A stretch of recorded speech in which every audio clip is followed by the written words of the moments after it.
The world that they were living in could no longer hold them safe. It was 1975 and the Vietnam War, as the world knew it, was over. For the Hmong of Laos, for those who still lived in the mountains of Sin Quang, for my mother and father, the American shield had been lifted. The communist government that came to power in May of 1975 declared a death warrant against the Hmong who had helped the Americans in a war that would later be termed the Secret War. On May 9, 1975, Gausan Pathet Lao, the newspaper of the Lao People's Party, announced the agenda. It is necessary to extirpate down to the root the Hmong minority. The communist Pathet Lao soldiers and their North Vietnamese allies infiltrated Hmong villages and began a systematic campaign to kill off the Hmong who believed in the tenets of democracy and had fought against communist rule. While many of the 30,000 Hmong men and boys recruited by the CIA of the United States had been killed, the remnants of their fight remained in the hearts and the homes of their wives and their children, their mothers and their fathers, their friends and their neighbors. The Secret War, the biggest covert operation in CIA history, and its ramifications would tear into the history of a people, break into the pages of their lives, and let the winds of war and death blow them all over the world. Who are the Hmong people? Legend says that we come from, well, there are a few theories. There's a guy called Quincy who says that we're from Siberia a long time ago, but a lot of historians agree that we came from China. My family is the Hmong from China who immigrated to Laos, and then after the war fled from Laos to Thailand and then America. The Chinese are doing a cultural genocide, and so the Hmong, they were enslaving certain Hmong families. So our family is part of the wave that fled into the high mountains of China, where we hope to live in peace. But then the French came to colonize Laos, and they wanted tax money. So they came up to the mountains and they asked the Hmong to pay. And so there was a series of wars. And then when the French decided that they were going to leave, they told the Americans that the Hmong were fighters, so that they would keep fighting. America, of course, was entrenched in Vietnam. And so the Hmong, we were recruited. A lot of our men and boys were recruited to fight on behalf of the CIA in Laos in a war that was unpopular, like many of the wars that are being fought right now, unpopular. And so the CIA came to the high mountains, got General Vang Pao, recruited over 32,000 Hmong men and boys as young as 9 and 10 to fight.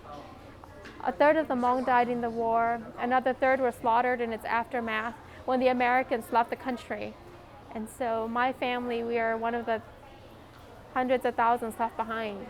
So we were waiting for peace, and trucks came. They took boys and men away to the jungle, and they were killed. And so my family fled Laos, and we became refugees in the process. We settled in the camps in Thailand.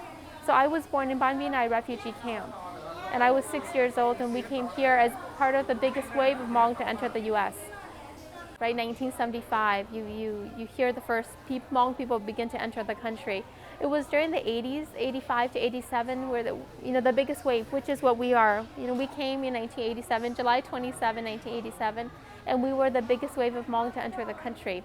But here in Minnesota, the first Hmong families arrived in 1976, I believe. Growing up, I knew that I come from this war, but whenever I studied the Vietnam War in school, there was never any mention of the Hmong.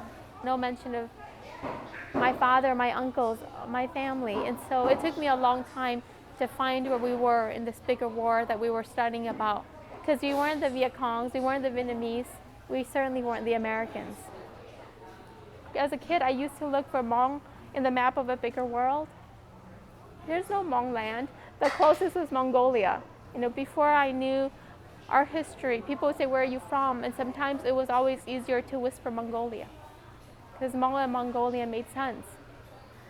That was how I explained where I was, because I wasn't reading it in books, I wasn't learning it. A bookmobile used to come to the McDonough Housing Project, and I didn't like to read, but my sister loved to read, and she would hold my hand, and we would climb up the hill on Timberlake Road, go to this bookmobile. I used to ask for books about children like me. And the librarian gave me books about the Chinese, the Vietnamese. There weren't any books about the Hmong. So in my heart, there's always been a yearning to one day be able to pick up a book about men and women like my mom and my dad. We are at Hmong village in St. Paul, Minnesota. This is where Hmong land is. This is where a piece of my heart is. Here I see the vendors, my aunts and my uncles, people who look and feel and smell like my mom and dad. They smell like dry herbs and menthol oil. You walk through the booths, and at first I think everything looks the same. All the clothing, the traditional Hmong embroidery, it all looks the same.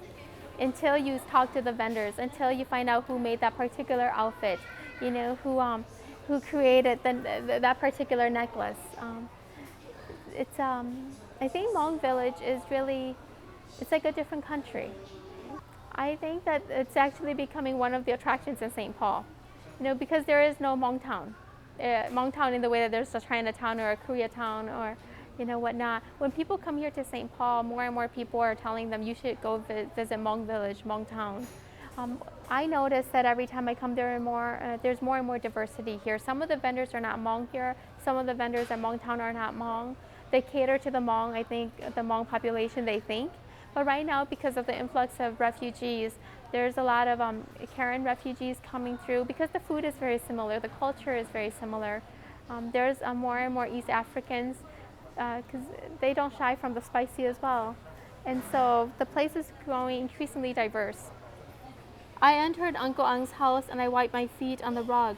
I looked up and saw my grandmother in a hospital bed beside their east wall. She looked like she was sleeping. I took off my shoes and I approached the bed slowly. Aunt Ju was sitting by the side of the bed on a chair. A few relatives were on the sofa by the window talking quietly. When I saw that Grandma was not sleeping but struggling for breath, her hair matted with sweat, her lips opening and closing in desperation, her one tooth showing, the image became blurry. I got as close as I could to her. I felt the resistance of the bed rail against my thigh. I put my head on her chest. I said, Grandma, I am here. I said, Grandma, are you okay? I said, Grandma, I love you. I said, Grandma, don't leave me. I said, Grandma, Kalia is here. I said, Grandma, are you okay? I said, Grandma, I am here. I said the same things over and over, and my heart was heavy in my chest, and every breath became harder. I made a lot of noise. She raised a tired hand to my head, and she said, Grandma knows. I said, I love you, Grandma. And she said, don't cry, may I? Grandma knows. She tried to say more things to me, and I tried not to cry, but neither of us could do what we wanted. In all the languages of the earth, in all the richness of words, there is no word, no comparison, no equivalent for my grandmother's trying to be strong for me. Her one, may I? It started very organically, the process of coming to the Latehomecomer. I wanted to write my grandma a love letter because I was realizing that I was forgetting bits and pieces of her. And I didn't want to do that. My grandma only had a single tooth my whole life, and I forgot whether it was on the left or the right. And so I started writing this long love letter, and one day my dad asked me what I was doing, and I said, I'm writing Grandma a love letter. And he said, dreams don't die. If you dream in the right direction, they always only grow bigger. You don't wake up. I wanted the world to remember my grandma with me. And so my older sister tells me life in America is like a ladder. If I'm going to be the first here, you're going to be the second. She knew that Columbia was an Ivy League. She knew that they had a good creative nonfiction program. She pushed me to apply, and I did, and I got in. And there were fellowship funding to send me there. And so the first draft of the book was written in the workshops of Columbia University to educated men and women who knew about the world, but who didn't know about the Hmong experience, who didn't know about us and the war in Laos, who didn't know what we were doing in Minnesota. Because there in New York, they assumed I was an international student, because Columbia had so many. So whenever I said I was Hmong from Minnesota, everybody would be like, what? And so in the process of answering the what, more and more, I think, substance and history enter the book. So the Latehomecomer becomes this history of the Hmong people, the history of my family, as well as the history of Julie, my grandma. The Latehomecomer for me is my grandma, because when she was dying, she promised me that she would never die. When I was growing up, because in my Vietnam refugee camp, suicide was the #1 cause of death. And so all of these people were killing themselves because they were suffering from post-traumatic war syndrome, depression, all of these other things.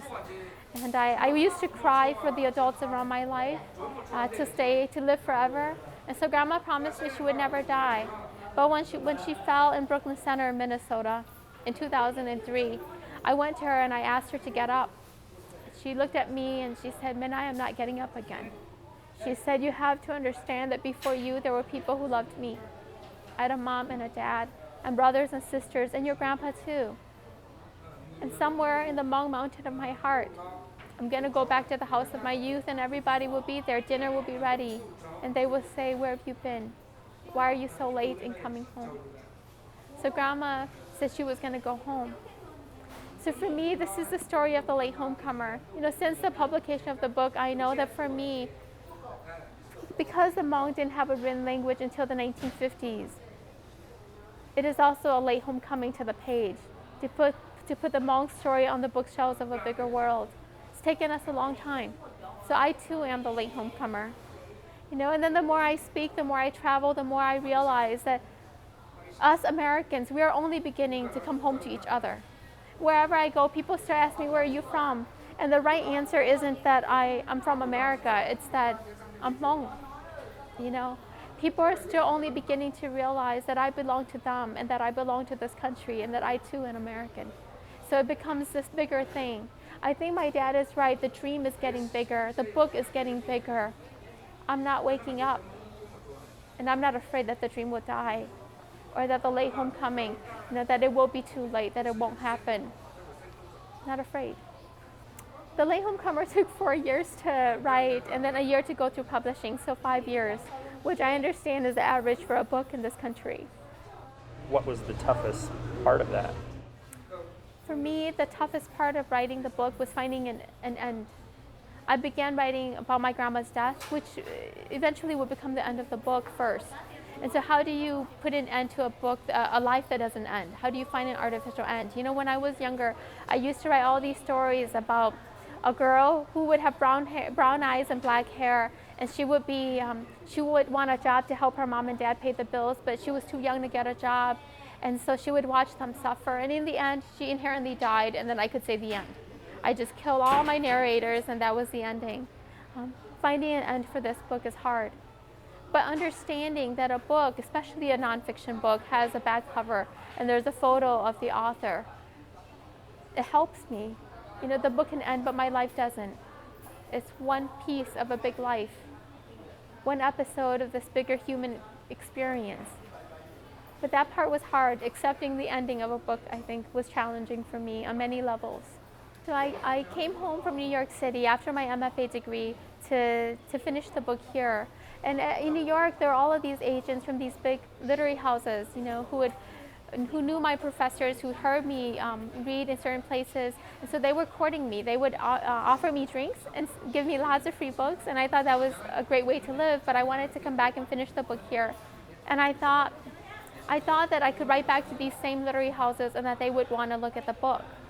But by the time I graduated in 2005, by the time I was happy with it, 2007 came along, I found out that none of these agents were in place anymore. And none of these literary houses were interested in me. They were saying, I was getting letters saying, we don't even know who the Hmong are. Vietnam was such an unpopular chapter of American history. We've had enough of books about Vietnam. And so December 17, 2007, my birthday, I was feeling very disheartened. So I did a Google search because I remember somewhere reading that Minnesota was home to some of the finest independent publishing houses in the nation. And the first site that came up when I pressed independent publishing was Coffee House Press. I went to their website and they said, "We are looking for the underrepresented voices in literature." I knew that immediately that that's what I was. And so I sent them a query letter. They asked for a chapter. I sent them a chapter. They asked for 3. I sent them 3. And then they asked for the whole book. And that's how it came into being. The Late Homecomer is the best-selling house book in Coffee House Press history. They do a lot of poetry books. They do a lot of, they're doing more and more literature, creative nonfiction and then fiction books. but this book sells, and I think it's a surprise to them and to me. The first run was 6,000. I think they've had 10, 20 runs by now. Because Coffee House Press is a small independent press, they're a conservative press. So each publishing run is 2,000 to 3,000, you know. But the book has been selected as common reading from many institutions. California Lutheran, Macalester College, the University of Minnesota's College of Education, lots and lots of schools. And that's really helped the book sell. And I think the fact that it's being taught and that it's resonating with so many students is really helping the trajectory of the book as well. And then I understand that it was number 11 on the independent book club list. I guess there's one, and the book was number 11 for a time. So lots of book groups are reading it. I was getting calls to do interviews on Skype from Massachusetts as well as other places. So I probably visited over 1,000 book groups since the Latehomecomer came out. And that's really helped because in the beginning, Barnes and Noble, Borders, they didn't want to carry the book in store, you know. And I go to books and ask them, do you have the Latehomecomer? And they'd say, no, but a lot of people have been asking for it. A lot of independent reading groups have been picking it up. And so we're gonna offer it, you know. That's how it came into these mainstream shops. I think it's because people feel themselves in the book. I think I'm a very honest writer. I don't know if I'm a very crafty writer, but I write very honestly. I write from my heart. I think that if I'm going to ask the reader to live on a line with me, I better have a piece of myself right there. And I think that resonates with people. I think so many Americans are realizing that they too come from somewhere else to call this place home. You know, that it wasn't so many generations ago that their parents, their grandparents spoke with the same accents that my mom and dad carry. And then I think a lot of people tell me that the book, while it's in English, feels very Hmong. And I think there is an artistry, there's a poetics to the Hmong language. You know, my father says that if Hmong tears can reincarnate, then we would rain the world with our sorrow.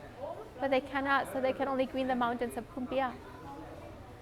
My father is my biggest literary influence. I think his poetry lives in my sensibility of the world. And I think a lot of readers resonate with that. A lot of literary readers, I think, are surprised by the Latehomecomer. And I think the history of my people, the courage of my grandma, has instilled in me this faith in humanity. When I speak, I know that I'm writing on the fabric of the human being. When I write, I have an opportunity to build bridges of understanding from one human being to the other. You know, my words, I know that it's what I live in the world with. It is my money in the world. It is what I buy and sell with. Words must write on memory.